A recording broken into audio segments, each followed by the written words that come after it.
Salut à tous, aujourd'hui il pleut, aujourd'hui je suis crade, aujourd'hui on va parler motivation et détermination dans l'entraînement. Je vais essayer de te donner quelques astuces que moi j'utilise ou que j'ai pu voir qui fonctionnent ou qui peuvent fonctionner pour toi pour t'aider à toujours rester motivé dans l'entraînement, que ce soit dans la musculation ou dans n'importe quel autre sport. Je dirais qu'il y a deux types de motivation, la motivation hors entraînement, entre les séances, et la motivation dans l'entraînement.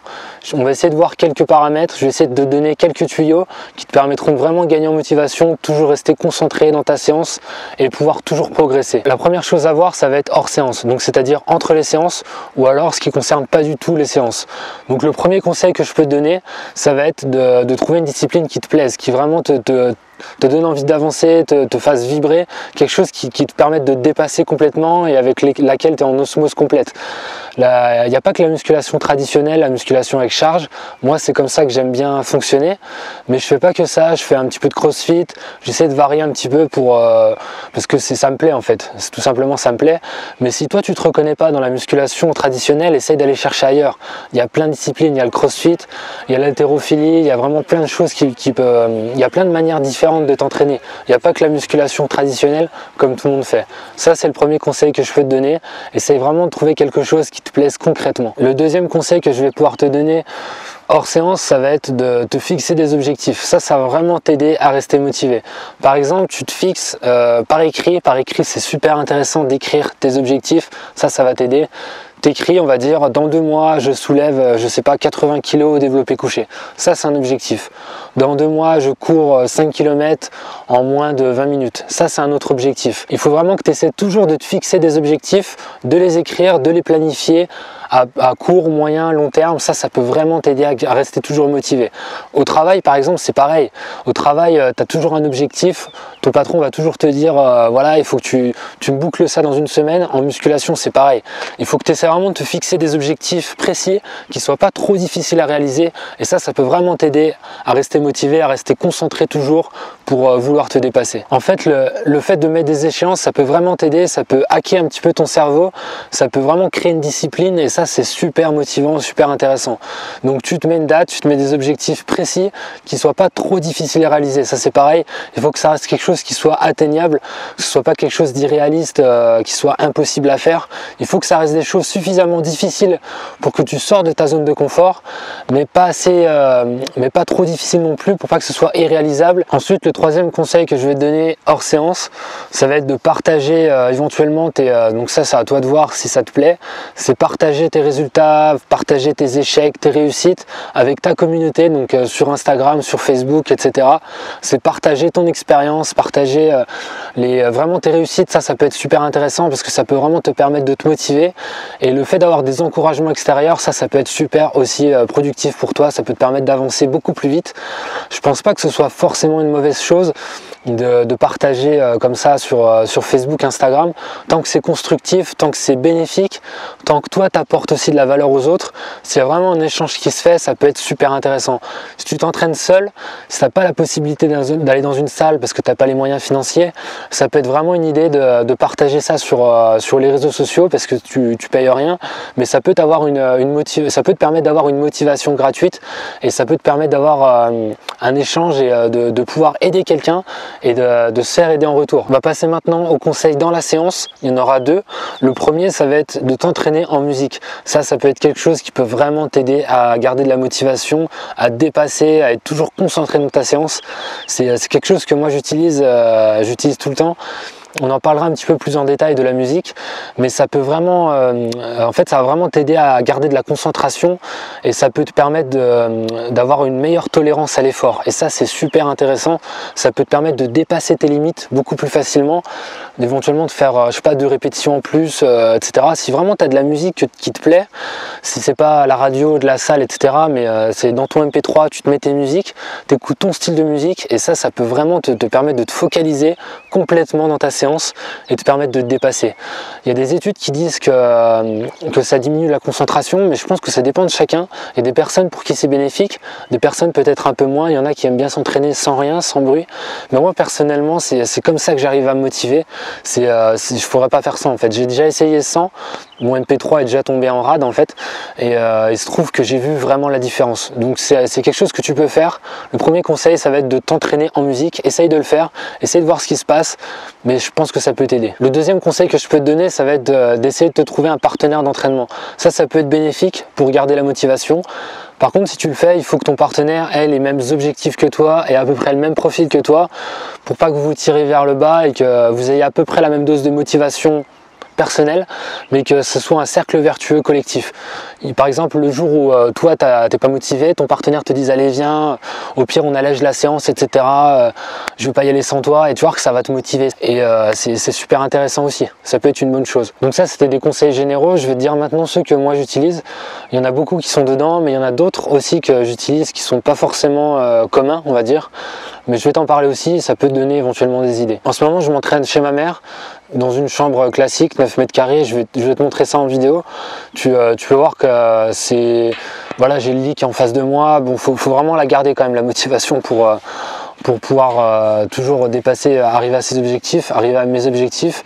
Mais ce que je veux dire par là, c'est que du coup, j'arrive à garder la motivation grâce aux conseils que je t'ai donnés précédemment, sauf vis-à-vis du partenaire d'entraînement. Moi, je m'entraîne seul, j'arrive mieux à rester concentré, focalisé quand je m'entraîne seul. Par contre, il y a quelque chose qui m'aide énormément parmi les conseils que je t'ai donnés, c'est la musique. Personnellement, je pense pas que j'arriverai à m'entraîner sans musique. La musique fait vraiment partie intégrante de ma séance. J'ai déjà essayé de m'entraîner sans et j'étais beaucoup moins productif. Mais c'est quelque chose qui m'aide énormément à garder en motivation, à créer un petit peu une sorte de rage, en fait, de nervosité dont j'ai besoin dans l'entraînement. Et ça peut vraiment t'aider à rester focalisé. Ce que tu peux faire, par exemple, c'est en mettre à l'échauffement et ça peut te préparer un petit peu psychologiquement, on va dire, à ta séance. Ça peut t'aider à tout de suite te mettre dedans, à faire la transition entre le boulot, entre ce que tu as fait avant la séance et ta séance. Ça peut être quelque chose qui peut vraiment t'aider énormément. Moi, ça m'aide en tout cas beaucoup à garder la motivation et à être complètement focalisé dans ma séance. Alors ça fera sourire peut-être certaines personnes, mais j'aime bien m'entraîner avec une casquette parfois l'été et un bonnet l'hiver ou une capuche.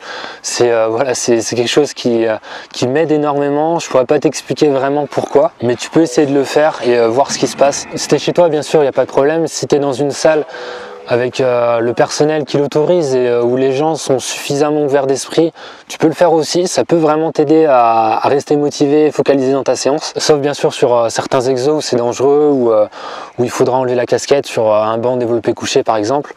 Mais voilà, ça peut t'aider à rester motivé. Tu peux voir ça un petit peu comme enfiler ton costume de super-héros pour partir à la guerre, partir, j'en sais rien, faire ta mission contre toi-même. Ça peut te faire rire, je pense. Tu peux voir ça complètement, ça peut te paraître un peu dingue, mais moi c'est comme ça et voilà. Au début je trouvais ça marrant en fait, je dénigrais un petit peu les personnes qui s'entraînaient avec des casquettes. Je me disais mais le gars il se la pète, j'en sais rien, et au final avec du recul je me dis bah non, peut-être que c'est sa manière de se motiver, sa manière de s'entraîner et maintenant je comprends parfaitement, je le fais et c'est quelque chose qui est psychologique et voilà, à tester si pour toi ça marche en tout cas. Tu peux aussi trouver de la motivation dans quelque chose de particulier. Ça va correspondre à très peu de personnes je pense, mais on sait jamais, c'est de te battre pour une cause. Donc moi ça me correspond, si tu me connais, tu sais que je suis dans un défi particulier, donc qui est d'augmenter ma masse musculaire et mes performances durant 1 an avec une alimentation végane, en continuant bien sûr à être vegan par la suite, mais juste pendant 1 an, à essayer d'augmenter mes performances physiques, d'augmenter ma masse musculaire, en mangeant de manière végane. Et ça peut le fait de te battre pour une cause, ça peut vraiment t'aider à garder de la motivation. Moi je le ressens concrètement petit à petit, ça fait déjà 8 mois, mais c'est progressif et je me rends compte que c'est un dépassement de soi qui est tellement énorme. C'est quelque chose que je peux pas t'expliquer concrètement, mais si tu te bats pour une cause, ça va vraiment te décupler ta motivation de manière exponentielle. C'est quelque chose qui m'aide à rester concentré à fond dans mes objectifs et tu peux essayer de le faire, tu peux essayer de te trouver une motivation comme ça. Par exemple si tu es végétarien ou vegan, de dire que si tu le fais pour les animaux, pour démonter des clichés, etc., ça peut être une grosse source de motivation. Après voilà, si tu regardes cette vidéo que tu n'es pas végétarien ou vegan, moi comme tu le sais, je m'en fiche, hein, chacun fait ce qu'il veut. Enfin, il y a une dernière chose dont je voulais te parler, c'est si tu es dans une situation difficile, que ce soit aussi bien au niveau physique, au niveau mental, par exemple tu as une grosse dose de stress, etc. au travail, ou tu as des problèmes familiaux, etc. Ou troisième cas de figure, éventuellement financièrement, si c'est compliqué. Financièrement, j'appellerais ça un petit peu le pouvoir de la galère en fait. Mais je pense que c'est quelque chose qui peut vraiment être bénéfique au niveau de la motivation. En fait, je pars du principe où c'est beaucoup plus facile d'avoir de la motivation quand tu es dans la galère, en fait, quand tu es au plus bas, que quand tu as déjà tout et où tu es dans une zone de confort. Voilà, t'es peinard, il n'y a rien qui est compliqué dans ta vie. Ça va être peut-être plus difficile d'avoir de la motivation que quand tu es au plus bas, entre guillemets, quoi, quand tu es au plus bas. Alors moi je suis un peu dans le troisième cas de figure, donc le pouvoir de la galère financière, on va dire. C'est assez compliqué si tu veux, pour moi en ce moment. Mais d'ailleurs je suis en train de monter un projet en fait de coaching sportif complètement inédit. Je t'en parlerai un petit peu plus tard. Mais voilà, je suis pas du tout là pour me plaindre, je sais qu'il y a vraiment bien pire que moi, et ça c'est une manière de prendre en fait le fait de prendre du recul sur les gens qui sont dans des situations beaucoup plus difficiles que toi, ça peut aussi être assez bénéfique pour garder de la motivation, pour rester toujours concentré, toujours motivé. Essaie de toujours te souvenir qu'il y a des personnes qui souffrent, il y a des personnes pour qui c'est beaucoup plus compliqué la vie.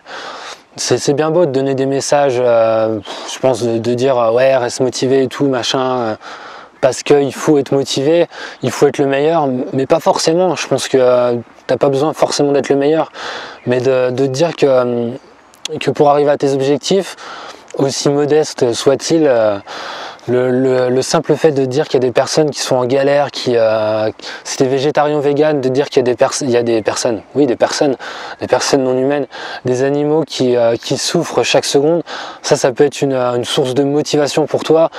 Bon, après, à voir si c'est une bonne manière de voir les choses, mais si du coup tu combats pour ces choses-là, tu veux que ça cesse et tu as envie de changer un petit peu tout ça, ça peut être une bonne chose en fait de dire que de penser à ces personnes qui sont en difficulté et de pouvoir rebondir là-dessus pour gagner de la motivation, pour rester déterminé toujours dans ton effort. Il y a une toute dernière chose dont je voulais te parler, c'est le fait la plupart du temps on va dire que ça peut être motivant de t'acheter des vêtements neufs, de t'acheter une belle paire de chaussures de sport neuves pour aller à la salle, d'avoir un t-shirt qui vaut 50 € pour faire du sport, etc.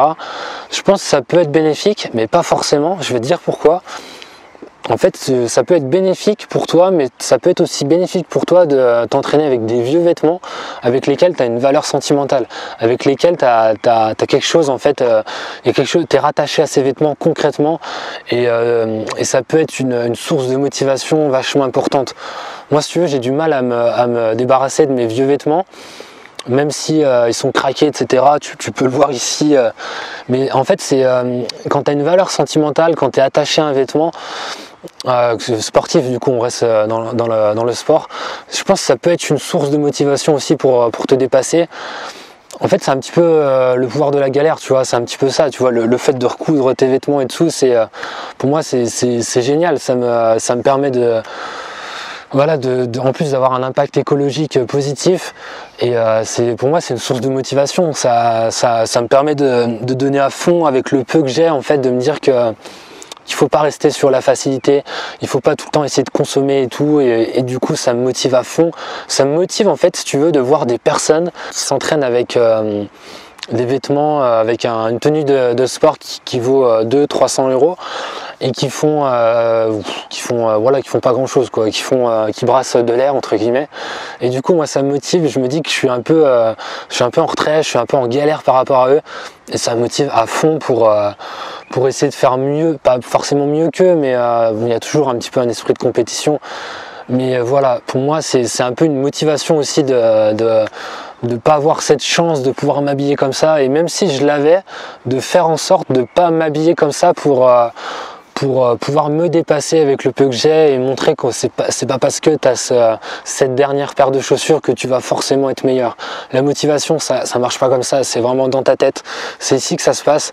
Donc essaie de réfléchir à tout ça, je pense que ça peut t'aider pas mal. Mais pas forcément, bien sûr, je critique pas du tout les personnes qui ont besoin d'avoir des vêtements neufs, d'avoir une paire de chaussures assez chères pour s'entraîner si vraiment elles mettent le cœur dedans et qu'elles sont à fond dans leur entraînement et que ça leur sert, tant mieux. Chacun son truc, mais voilà, je veux dire, c'est pas parce que tu as des vêtements neufs que tu vas forcément être plus motivé. Tu peux être motivé avec des vieux vêtements avec lesquels tu as une valeur. Je pense qu'on a un impact quand même émotionnel aux vêtements, plus ou moins fort selon certaines personnes, mais du coup ça peut être une idée de demander à ton copain, à ta copine de t'offrir, je sais pas, un t-shirt qu'il ou elle aura choisi et de le mettre pour t'entraîner. Ça peut vraiment te donner de la motivation. Enfin, je peux pas vraiment te l'expliquer parce que ça va dépendre de ta sensibilité, etc. Mais ça peut être vraiment très intéressant. Ça peut être quelque chose qui peut te motiver à fond pendant ta séance. Voilà, c'est fini pour moi. Bon, il y a quasi plus de pluie. C'est un peu dommage, je voulais vraiment garder la pluie comme décor. En fait, je trouvais ça vachement intéressant pour te parler de motivation. Ça m'arrive, si tu veux, parfois de temps en temps de m'entraîner sous la pluie, enfin m'entraîner sous la pluie. Ça va plus être courir sous la pluie, mais parfois je le fais. Et ça me donne énormément de motivation, si tu veux. Je me crois un peu comme dans un film, tu vois. Je trouve ça génial de t'entraîner un petit peu sous la pluie. Ça peut être enfin une dernière idée pour garder de la motivation. On se dit à bientôt. En attendant, entraîne-toi avec le cœur, mange avec le cœur.